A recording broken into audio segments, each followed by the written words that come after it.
Hi everyone, thank you for joining my live. There's about 10 people in. I'll probably start when I see about 15 people.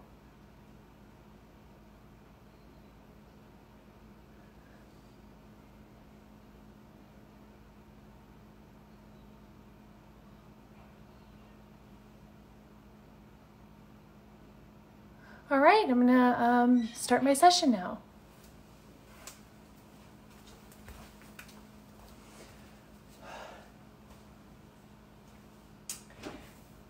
Hello, so thank you for tuning into my live session today.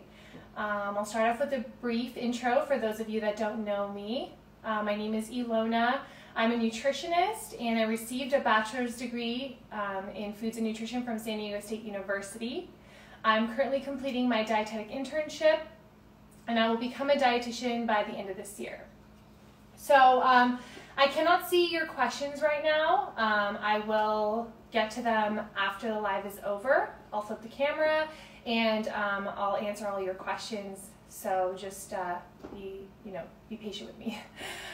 So since my slot was right after a workout session, I decided to start off with some tips on how to correctly fuel your body after a nice sweat session. Now every person is different and their wants, goals, and needs are going to be different, but I'll go over some general information for the average healthy individual that is just interested in learning how to maintain a healthy lifestyle. I have this little whiteboard here, so I'm going to write some stuff down so that way you guys can have some tips to abide by moving forward. So I'm sure you guys put a lot of effort into your workouts, always looking to perform better and reach your goals, like many of you probably just did with the workout that just ended. And chances are you've given more thought into your pre-workout meal than your post-workout meal. However, consuming the right amount of nutrients right after you exercise is just as important as what you eat before. And in order to understand how the right foods can help you after you exercise, you have to understand how your body is affected by the physical activity. So when you're working out, your muscles use up their glycogen stores for fuel. This results in your muscles being partially depleted of glycogen, and then your body starts to burn fat for fuel. So, and then some of the proteins that are in your muscles also start to get broken down. So after the workout, your body tries to rebuild its glycogen and repair and regrow the muscle proteins. So eating the right nutrients soon after you exercise can help your body get this done a lot faster. It's particularly important to eat carbs and protein after you work out. So I'm going to dive a little deeper about the metabolism of the three most important macronutrients: protein, carbs, and fat. So I'm going to start off with carbohydrates. The rate at which your body depletes the glycogen and uses the carbohydrates depends on the physical activity that you're doing. For example, if you're doing endurance sports like cardio and things like swimming and running, then your glycogen gets depleted a lot faster than doing some strength training and resistance training. So for this reason, if you're doing a lot of cardio, you're going to start craving more sweets and you're going to find that you want to eat a lot of carbs all the time. So if you're trying to lose weight, I would recommend not exercising excessively, especially doing a lot of cardio every day. Because just like I mentioned, it's going to make you crave a lot more carbohydrates and it's going to make you want to eat a lot more. I would actually recommend doing about 15 minutes of cardio and about 30 minutes of weight training and then another 15 minutes of cardio after that. That way you deplete your glycogen, you're burning fat, and then you kind of emphasize on the fat burning after you do a little bit more cardio after your strength training. So you get a little combination of everything, and that's all within 1 hour. It is recommended for you to consume about 0.5 to 0.7 grams of carbs per pound of body weight within 30 minutes after training to gain proper glycogen resynthesis. So for example, let's say somebody is 130 pounds. Let me just write that out for you. So carbs, you need about, let's write that out, 0.5 to 0.7 grams per pound.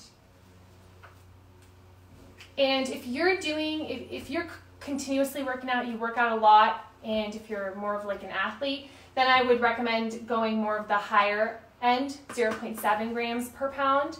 But if you don't work out that much, then 0.5 will be plenty for you.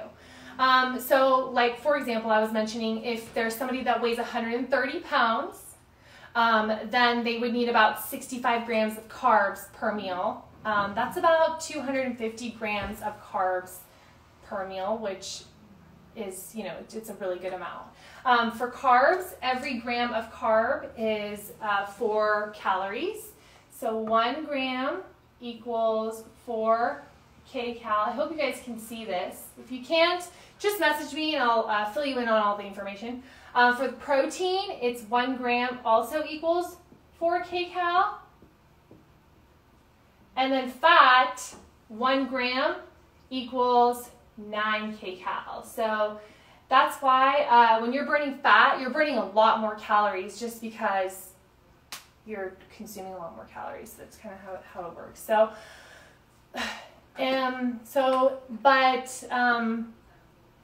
like I mentioned, if you work out once a day, I would recommend having more of the lower end of the spectrum. Even about 0.3 grams of carbs per pound of body weight after a workout would be fine.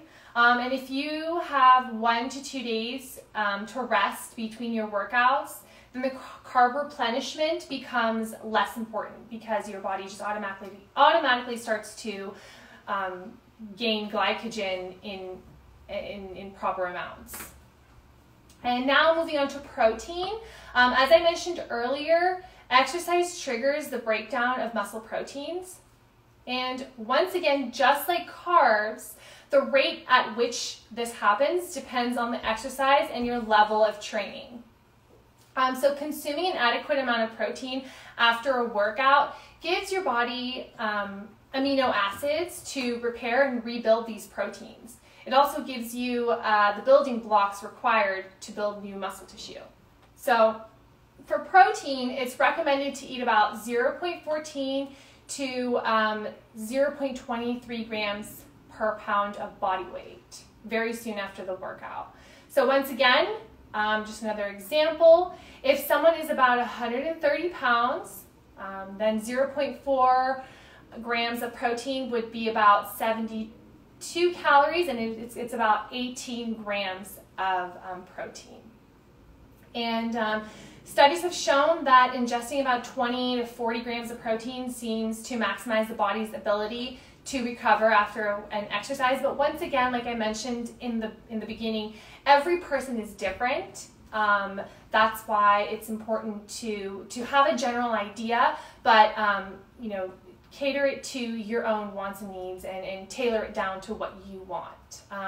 Studies also have shown that consuming both carbs and proteins after exercise can maximize protein and glycogen synthesis, which, you know, makes sense because then you're consuming it and you're helping your body rebuild all that stuff that you just burned. And it's recommended to have about a 3-to-1 ratio of carbs to protein. So for example, if someone is having 40 grams of protein, then about 120 grams of carbs is recommended as well within that same meal. And then moving on, for protein, so let me write that down for you guys.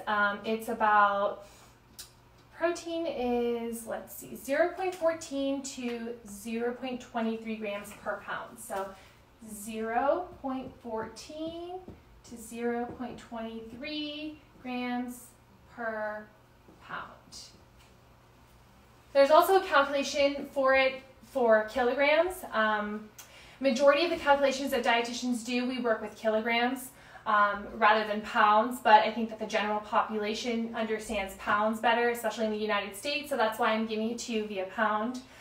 Like I mentioned before, if you have any questions, please private message me and I'll give you more information. And if you want something tailored directly for yourself, I can do that for you as well.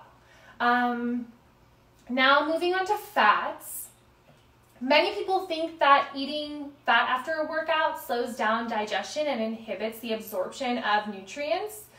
While fat might slow down the absorption of your post-workout meal, it will not reduce the benefits. So for example, a study showed that muscle glycogen synthesis was not affected after consuming a high-fat meal after a workout.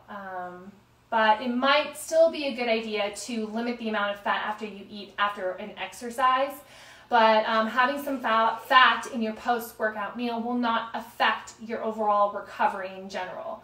And I would always recommend healthier fats like avocados, nuts, and olive oil. Those are the healthier fats because they are also really high in omegas and overall nutrients as well.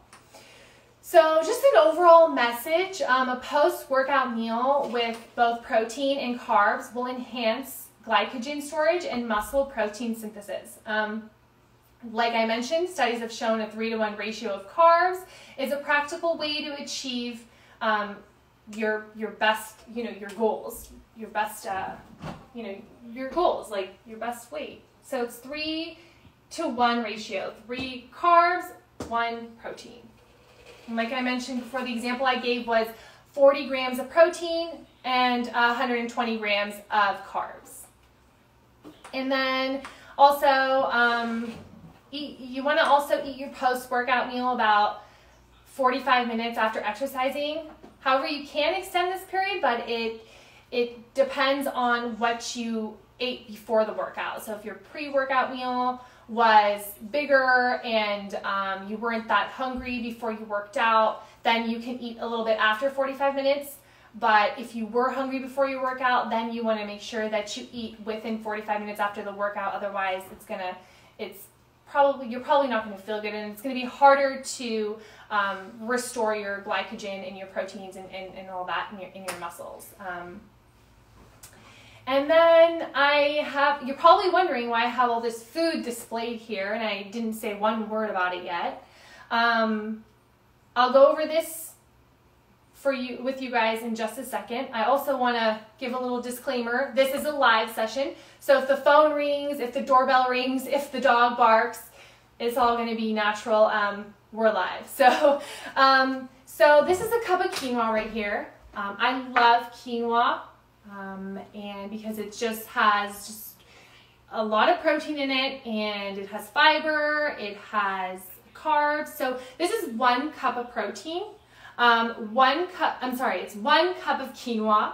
1 cup of quinoa has about 222 calories, and it has 40 grams of carbs and 8 grams of protein. So that's pretty high for a grain like this. Next up, I want to talk to you guys about edamame. I'm not sure. I think you guys can see the edamame right here.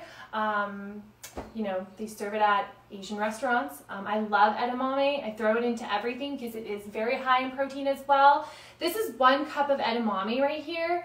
And edamame is a little bit harder to find in stores. I always get it from the frozen section.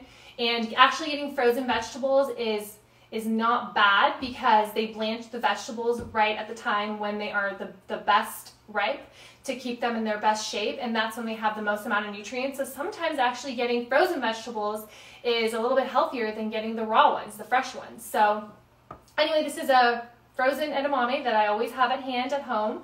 A cup of edamame has about 188 calories, and it has 14 grams of carbs and 18 grams of protein. And this is tofu right here. This is organic extra firm tofu. This is about 12 ounces.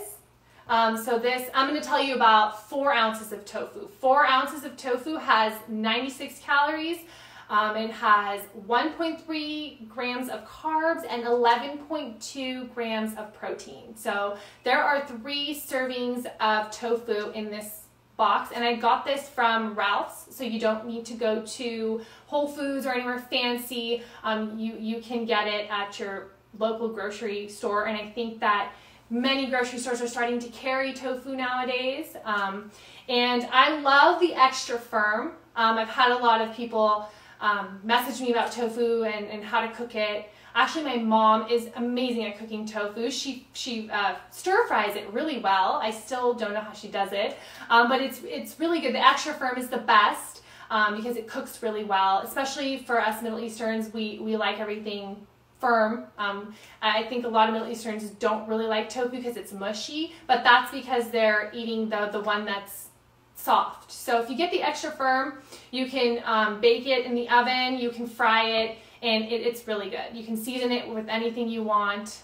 It's great, and I love the organic extra firm one. Next, I'm going to talk about salmon. I have about 4 ounces of salmon sitting right here. 4 ounces of salmon has about 58 calories, and it has no carbs and 6.3 grams of protein. Salmon is also full of omega-3 fatty acids, which are really good for brain health and just overall cardiovascular disease. Omega-3s are just fantastic for everything. So you want to enhance your omega-3s, eat a piece of salmon. And then I have over here a medium sweet potato.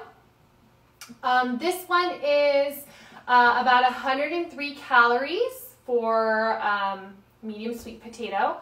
And then it is also, there are more carbs in the sweet potato.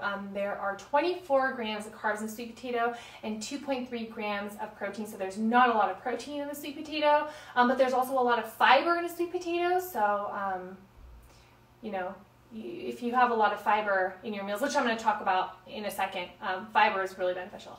And then the next one is broccoli. This is a cup of broccoli.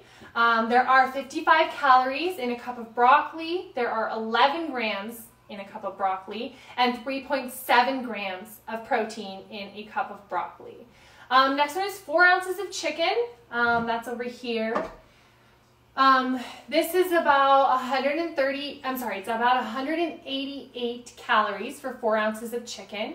There are no carbs in chicken, and there's 35 grams of protein in chicken. So it's very high in protein because it's meat. And then this is a cup of brown rice.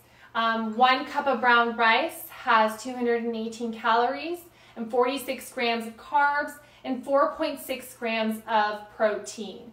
A lot of people have asked me why brown rice is better than white rice, because brown rice does have more calories in it, so people are a little bit more afraid of eating brown rice over white rice, especially when they're trying to count their calories. However, brown rice is full of fiber, and fiber is what you need. And so that's why brown rice is much better for you, because actually the way that it digests and metabolizes in your body, it gives you less amount of calories than white rice would because of the fiber content, like I mentioned.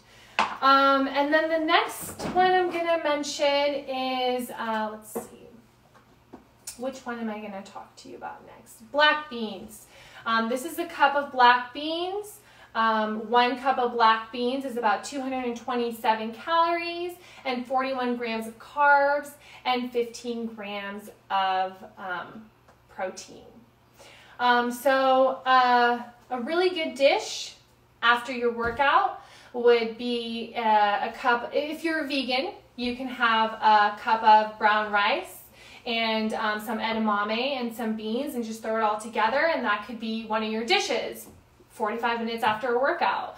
That will give you plenty of protein, and it will give you just the right amount of carbs. It's about a 3-to-1 ratio, so it'll be great. If you are not a vegan and you are open to eating some of the animal options, if you want some salmon or some chicken, You can definitely have, you know, a piece of salmon or a piece of chicken, and then you can have a lot more variety of fruits and vegetables. So you can have carrots and broccoli and sweet potato, and you can combine all those together.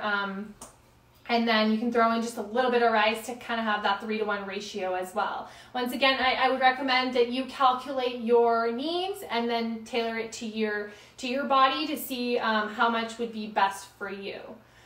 And then I was going to do a taste test. Well, I still am going to do a taste test. However, I was going to have the food prepped already so that my surprise guest can try it and tell you guys how he likes it.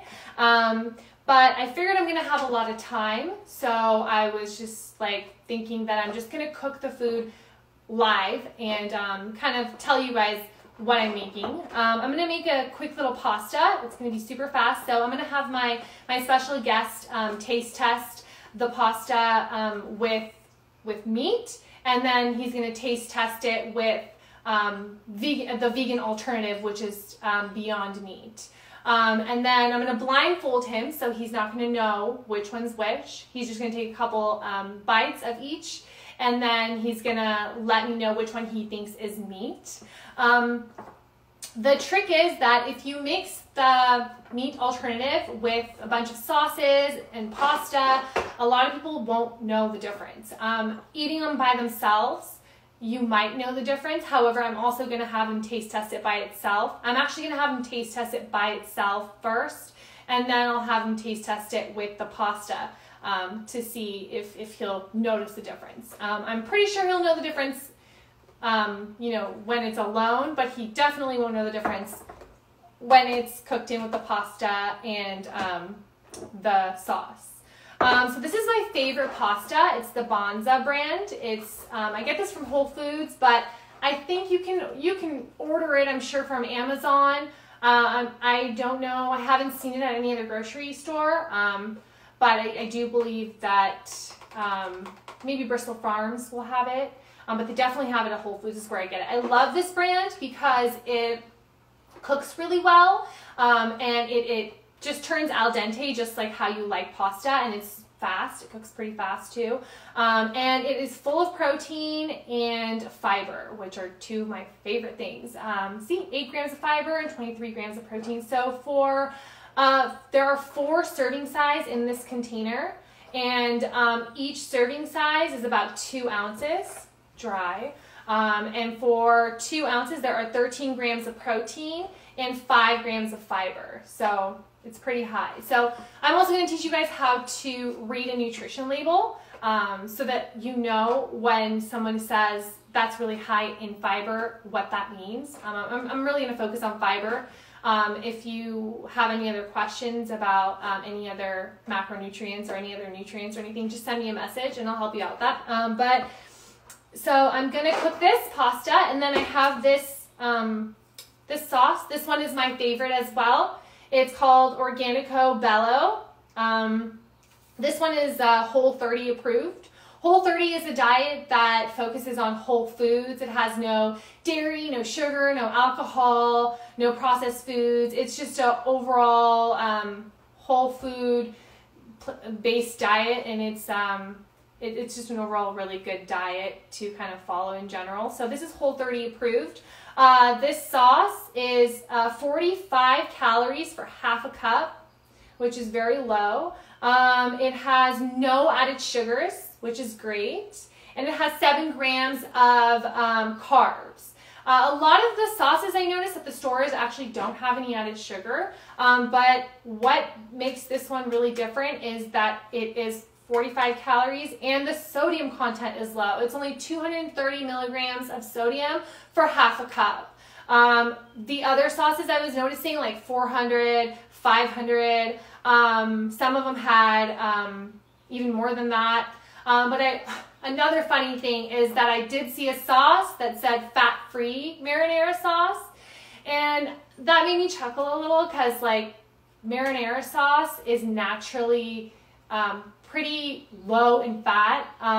If you take a look at all the nutrition labels of all the sauces, they're about 2 grams or less of fat. Majority of them are. So for that one to say fat-free, I mean, it's just a advertising gimmick. I mean, it was fat-free, it had 0 grams of fat. However, that's not a big deal because even the worst marinara sauces have about 2 grams. So it's just funny how they use that as an advertising gimmick. Anyway, I'm going to put this to boil. And then while this boils, I'm going to review some nutrition label information. And then I'm also going to tell you about some vitamins that are really beneficial to help build your immune system, especially during this time since we are in a pandemic and everyone is trying to find ways on how to enhance their immune system. I'm going to kind of review some things and some foods that are going to be high in those nutrients and those vitamins. So let me put this into the pot and let me start boiling. Actually, I need to boil the water first, so let's get that done. Also, I don't need this fancy board anymore, so I'm going to move it. That way I have some room to walk around and make my little dish. And then we'll have some room for my special guest to pop in and do his little taste test. Okay, so I'm going to move this really quickly.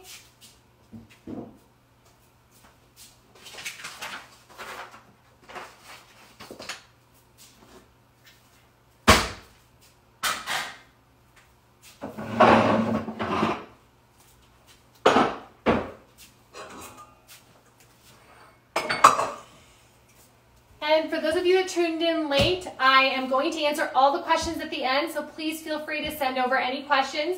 I did receive a lot of questions when I posted my little questionnaire, which I'm going to answer at the end as well. I got some fun questions that I want to review with everyone. Still filling up. So while that goes, I want to tell you guys about the new nutrition label that they just approved in 2020. This is brand new. There's the original one and the new one right here. I know it's probably too far, you guys can't see it, but this is from the USDA website. Sorry, the phone's ringing. But this is from the USDA website, and you can take a look at this on your own when you are home, like on your computer, so you have a more clear, you can see this more clearly on your own computer. Or you can message me and I will tell you about it.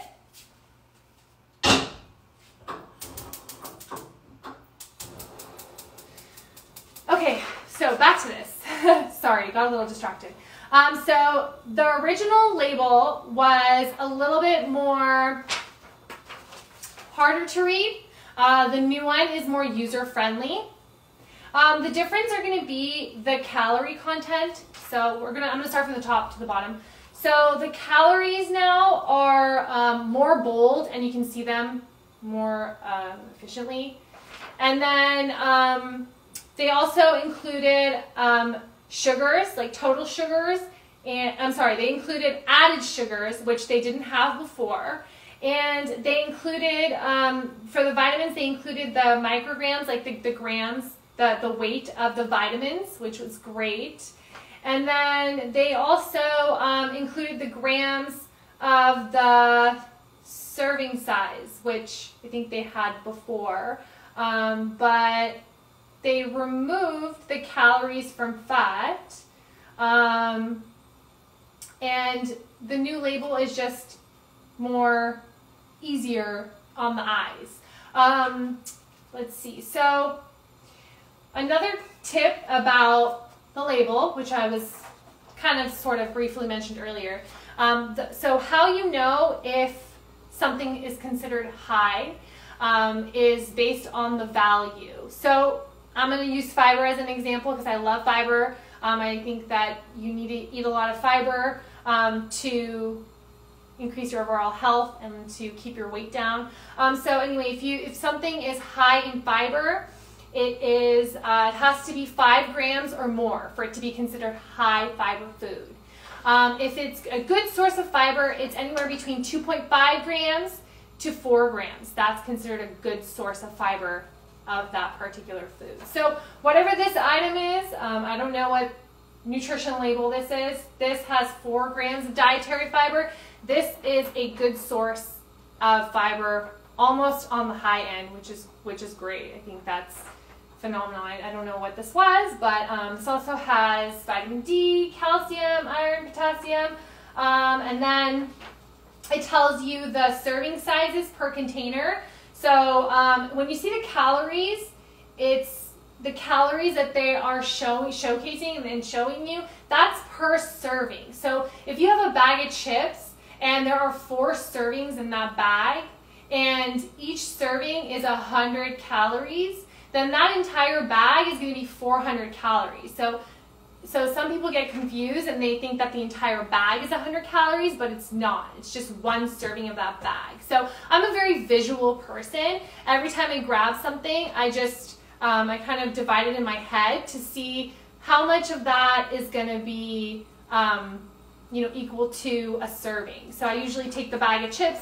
and I make it even, because when you get a bag of chips, it's only halfway full. So anyway, I make it even, and then I try to think of like how much is a serving size. And I hate to use chips as an example because I don't even really eat chips, but this pasta, for example, the Bonza pasta, it is, let's see, there are 4 servings in this pasta, and it's filled up to here.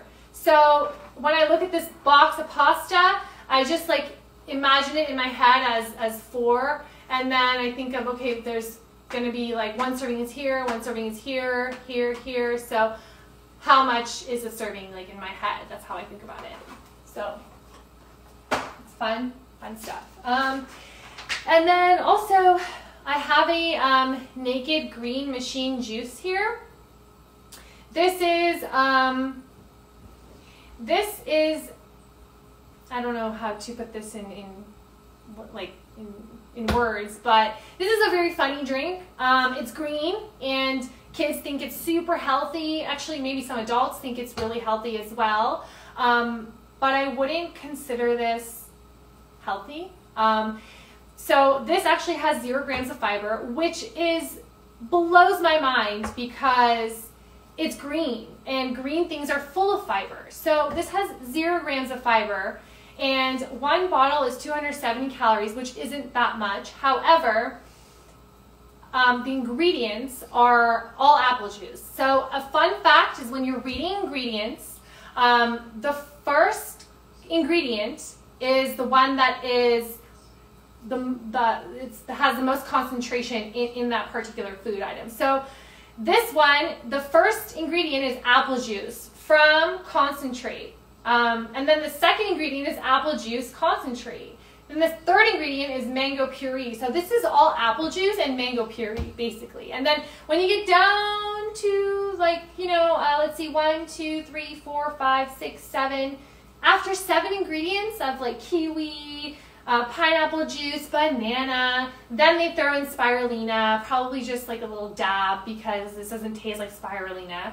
And then they have some alfalfa, some broccoli, some spinach. They probably just throw in a dab of everything because you can't taste it and there is no fiber. So, this is just like it's just like apple juice.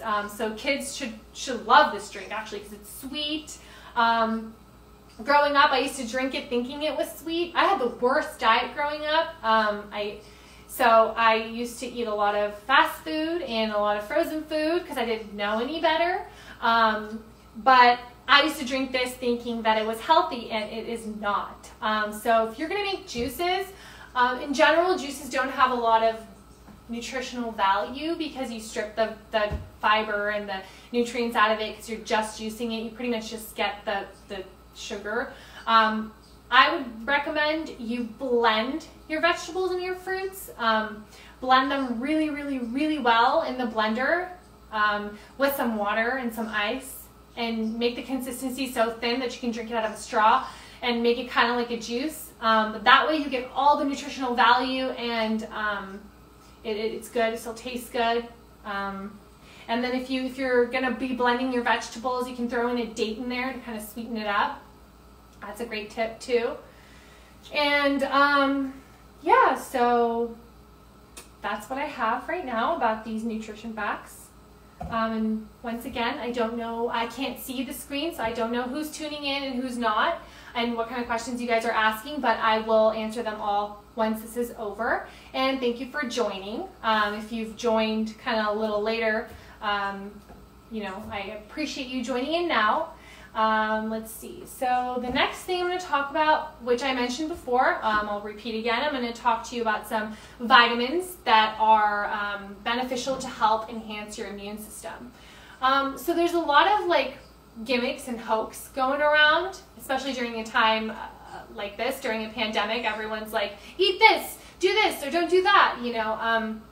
I was reading a health blog on the Harvard website, and they were talking about how some people were saying oregano oil proves to be effective against coronavirus. And oregano oil is good, but it's not going to beat the coronavirus.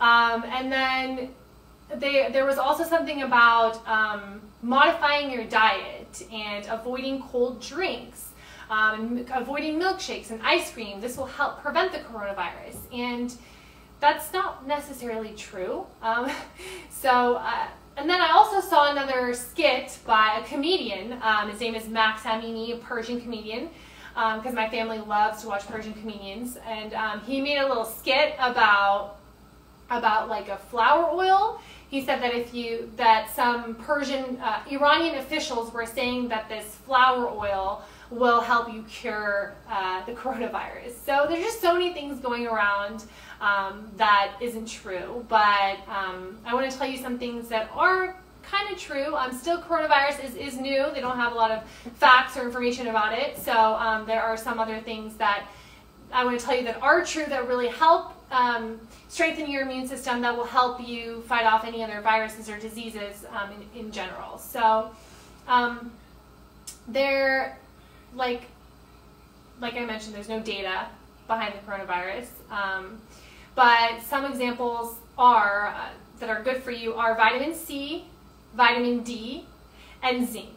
These three are really good for your immune system and to help it stay strong and keep it going, fighting off any kind of infections. Zinc is a component of many enzymes and transcription factors in cells all over your body. An inadequate amount of zinc levels limit the individual's ability to initiate an adequate immune response to infections. So you want to make sure that your zinc levels are always adequate, you know, because if they're lower, you're not going to be able to fight off a lot of infections. So studies have shown that oral zinc supplementation reduces the incidence rate of acute respiratory infections by 35%. That's a really big number. I thought that was really interesting, especially since coronavirus is essentially like affecting your entire body and starts like respiratory and all that stuff. So zinc is really cool. I personally have some zinc lozenges. They taste really good and they get the job done. You can probably purchase any online. Mine are from David Allen Nutrition. They're really good and they're just perfect. And then zinc also shortens the duration of flu-like symptoms and improves the rate of recovery.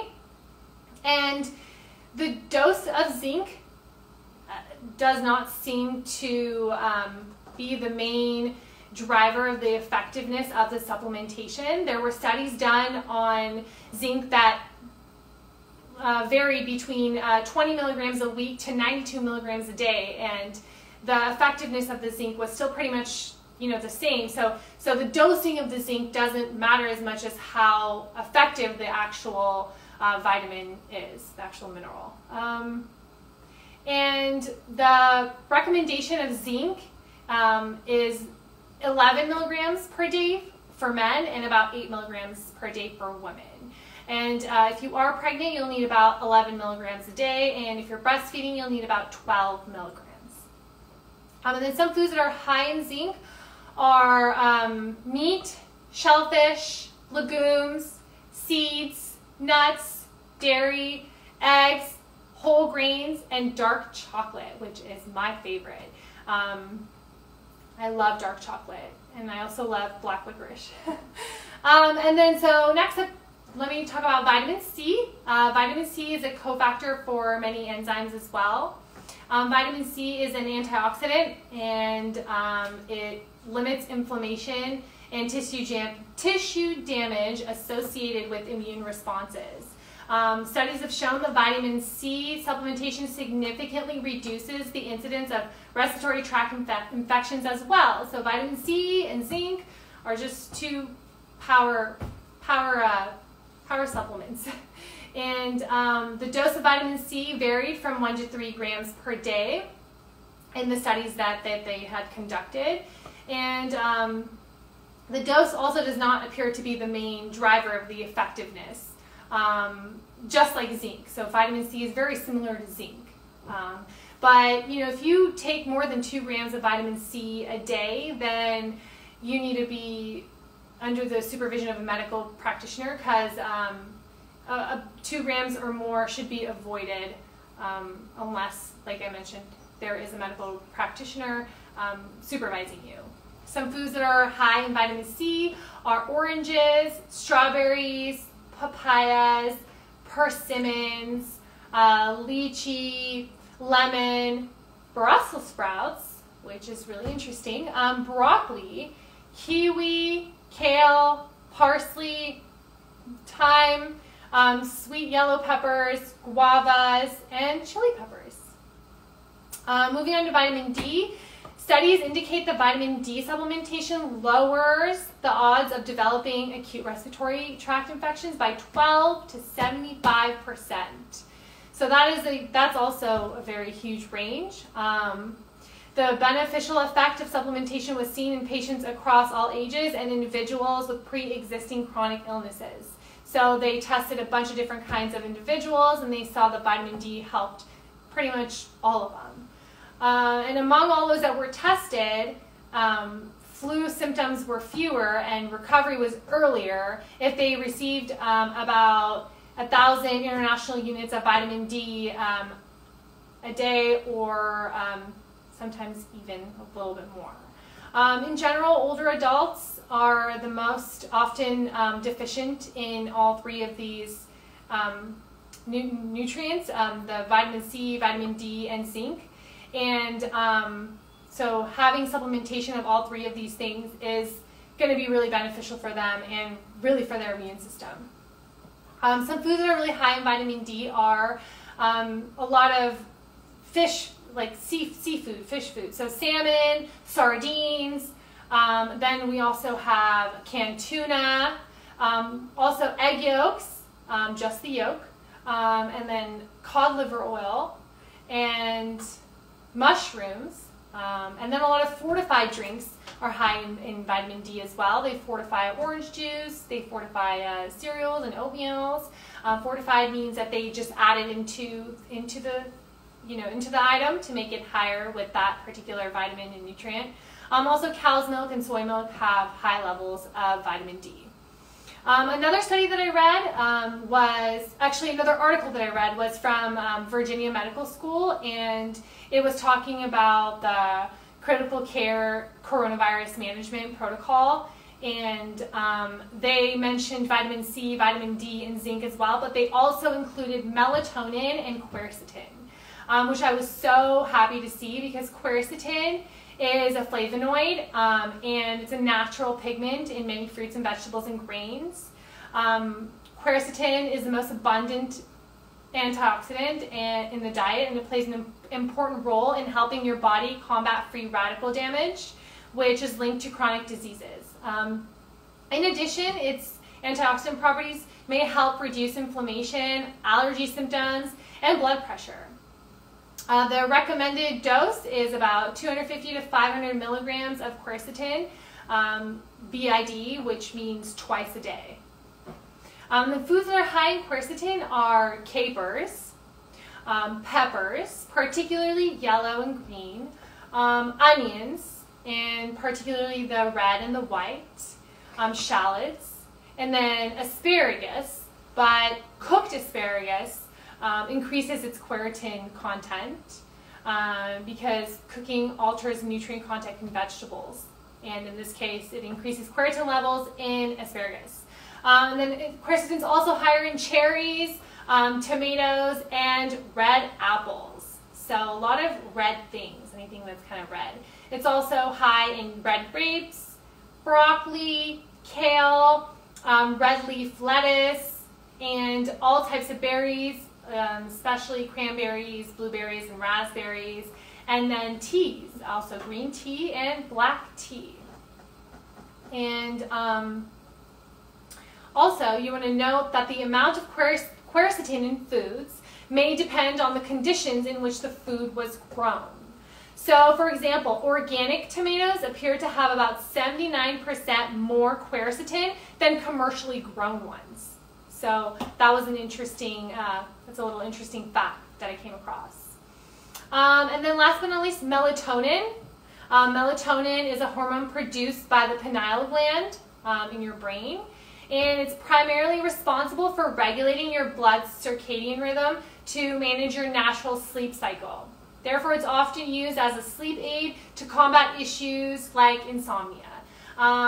It's recommended starting with a really small microdose, about 0.3 milligrams, and increasing as tolerated to 2 milligrams a night.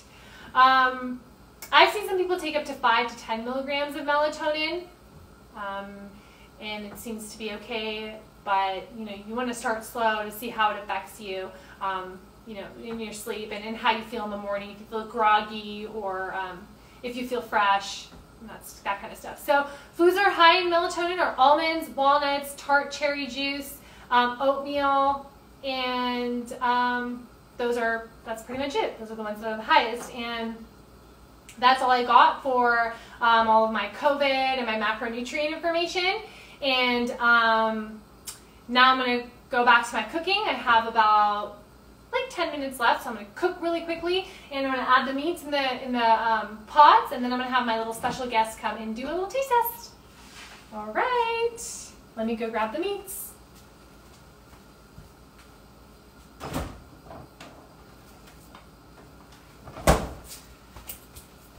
So here I have the Beyond Meat, and I have ground veal. So you see that they're packaged very similar, and they try to make them very similar for for people to see and to appreciate.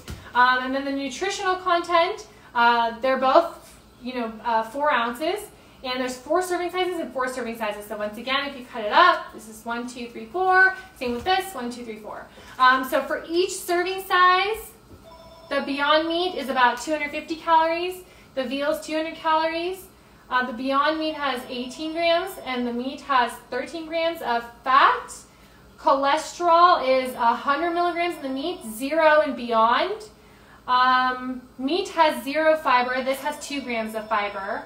And then protein content is 20 grams in this and 19 grams in this. So it's pretty much equal. All right, so let me open them up, and let's start cooking. I have one for the meat and one for the Beyond, for the meat alternative. I'm going to try to get these done kind of fast.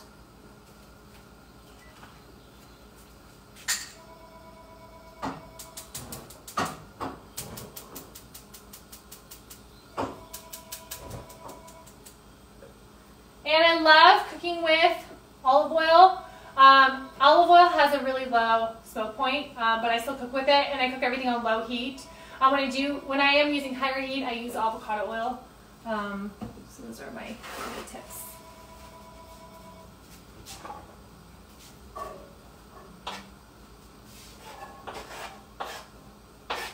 So I put some chopped onions, and I'm cooking them up. And then while I get these done, maybe I'll have my special guest come in right now and talk to you guys about some stuff.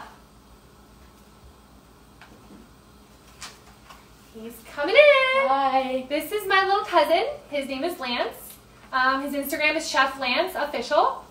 He is a little chef, and I asked him to come by to do a taste test and to tell you guys 3 of his most precious tips that he wants to tell everyone. So go ahead, tell him, Lance. Okay, so speak kind of loud because I don't know if they can hear us very well. Can you guys hear us? Let me check. I think they could hear us. All right, Lance, tell them what you want to say. Okay, so tip 1 is if you cook with high oil, don't use olive oil. Okay? One time I was making pizzas and I had aluminum foil and we began putting olive oil in, but then when we took them out of cooking, it was pitch black. And that's because of the olive oil. So instead of doing olive oil on foil, I do nothing. Because usually the pizza won't stick. And that's the same with cookies too. If you bake cookies, don't put anything below it. Sometimes they'll just come off when they finish cooling. And then tip 2 is about yeast. So when I bake, if it's pizza or like loaves, anything, when I bake and I use yeast, I like to use a cup of water and a tablespoon of yeast. And a tablespoon is a packet of yeast. And I like the water to be heated because it helps with the yeast. And usually I put it in the microwave 1 minute and then I would mix in the yeast and let it set. And that's it. And the last tip is with pasta. So if you cook pasta in boiling water, don't add olive oil to it.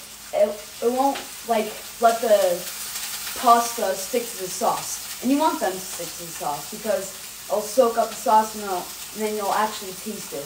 But if you add oil, it won't stick to the sauce. So yeah.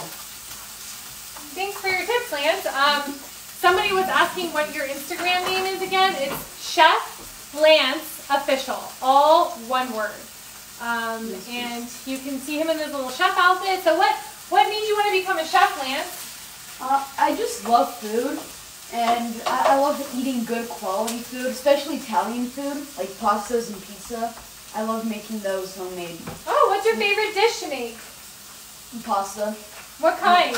Just, I made a pasta yesterday and it was so good. Oh, really? Yeah, the sauce was just amazing. And I made my homemade fettuccine. You made a homemade fettuccine? Yeah. Oh, how'd you make it? It was just flour and egg and then olive oil. Oh, you made flour, egg, and olive oil? Yeah, and then it's a simple dough, pasta dough. That's fun. Yeah.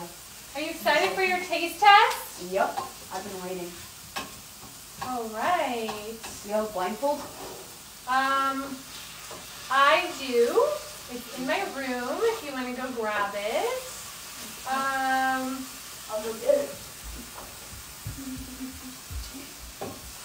So he's going to go grab his blindfold while I make this pasta. Super quick. I have only a couple minutes left.